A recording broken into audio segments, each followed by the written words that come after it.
I have a serious question I would like to ask. The entire idea of not eroticizing or exotifying people of other ethnic origins, I get that. I really do. However, going a little left brain here, I can see an unintended demographic who would actually agree with what Anita Sarkeesian is saying, lock, stock, and barrel, and that would be the white separatists. Now, just to clarify, this has nothing to do with the Ku Klux Klan. Yes, they are members of the KKK that are separatists, and some of them are even non-violent and do not wish any harm upon minorities, but just because someone is a white separatist doesn't mean that they are part of the Klan. There may be an overlap, much like how someone can be Chinese or Japanese, but can still be classified as Asian. So, no, a white separatist and a Klan member are not the same thing. Or, as the sniper from Team Fortress put it, the difference between a sniper and a serial killer is that one is a job and the other is a mental illness. The point is, nonviolent or not, they still believe that the races have no reason to coexist, and I mean that in the nicest way possible. The idea that whites and blacks are similar makes no sense to a white separatist because the idea is that whites and blacks are fundamentally different, have different values, and as a result of this, there is going to be friction between the races. To eliminate that friction, society should be self-segregated into their own communities. Not by force, of course, or any law that explicitly states otherwise, but more of a social thing where the two races mingle during the workday, but at the end of it, they go to their own separate neighborhoods. Personally, while I go and have a knee-jerk reaction to this, to not really like this kind of idea, I can't really fault it. As long as it is voluntary and that the people are actually doing this of their own free will, I really do not see a problem with this since no amount of force is being used, but rather it is a mutually agreed upon idea that both sides have come to agree upon. The two groups don't hate each other, not in the slightest. It has nothing to do with prejudice. It's just that at the end of the day, said groups like to associate with their own kind, and it isn't meant as a personal thing.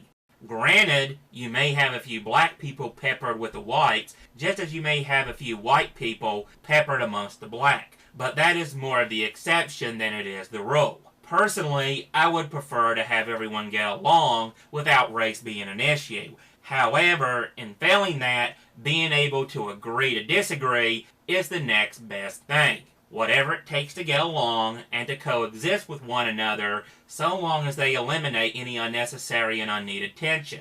Now, to be fair, I am of course trying to paint the white separatists in the brightest light possible. They are also going to be those who believe that the U.S. should be full of white people only, and that every other country there is needs to stick to their own country. But of course, I do not have to go and mention this, because this is usually the first thought that people go with, and yes, I agree that this is a little bit xenophobic, even if given a lighter form. Still, the point is, now that you know what a white separatist is, you will begin to understand where it is that I am coming from. Now, following Anita's logic, it would make sense that there should be no exotifying of any group that one is not a member of. Or, to put it in another way, people should stick with their own group. Now, to be fair, yes, the other group may look nice, but even so, you shouldn't be having a romantic relationship with them, let alone a sexual one. You should stick to your own group. If you're white, you should only be having a relationship with white women, and if you're black, you should only be dating black women and keeping your hands as far away as possible from white women.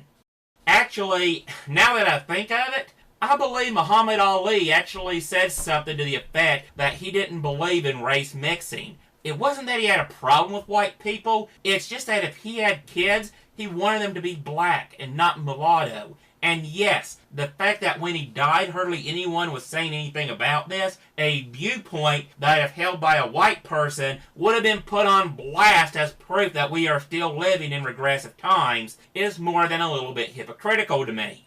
Still, no matter how you look at it, if one was to hold what Anita Sarkeesian was saying about minorities as depicted in video games as true, then by logic, one must also go and support the entire idea that, while maybe not in whole, white separatism actually has a valid point. And of course, if one is against the idea of white separatism, then there is no way in good conscience that someone can actually support what Anita is talking about.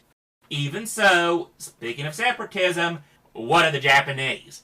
Usually to the Japanese, if you're not 100% Japanese, then you are not really a Japanese person, but some kind of half-breed, and you may say that this is another country entirely, and what they do is their own business, but none of that really matters because, while perceptions may differ according to demographic, what is right and what is wrong does not automatically change based on where you are. So if we are forced to conclude that certain actions and thoughts are morally wrong over here, then one would be forced to conclude that it would be morally wrong if conducted elsewhere, so country of origin does not really matter. And if it does, then again, going by that very logic, this means we cannot criticize people from India or those living in Muslim countries for having slaves, because that has been going on for hundreds of years now, and is a part of their very culture, which explains not only why the word for slave and for black people is the same word, abed, but also explains why black people will never be viewed as true Muslims, seeing as how they are viewed as chattel and are not to be treated in the same manner as other true members of the faith. So, of course, it should be permissible and considered okay, because it is, after all, their country. So who are we to tell them what is right and wrong? Because here in the U.S., one generation was all it took for us to get rid of slavery, but of course the fact that we had it at all, which was permissible back then but not now, of course means we can go and blame the modern day white people for what our ancestors did, because that totally makes sense, just like blaming the Jews for killing Jesus. But, of course, my sarcasm aside, the point still remains. So, going on that logic, yeah, it does make sense you can continue to blame a group of people who not only were not responsible and had nothing to do with it, but also have no desire to bring it back. My personal sarcasm aside, the point I am getting at is this. Most of the games that are talked about by Anita Sarkeesian, guess what? These games are developed in Japan, meaning that the input of a white person is going to be either non-existent or very, very minor. In other words, when talking about something that appeals to societal norms, that society you are talking about is not white society, which she keeps alluding to in her videos, but rather Japanese society. Surprisingly enough, there is not very many black people in Japan. So as for depicting other cultures in a stereotyped way, it isn't really going to be an issue since there are so few black people in Japan to begin with.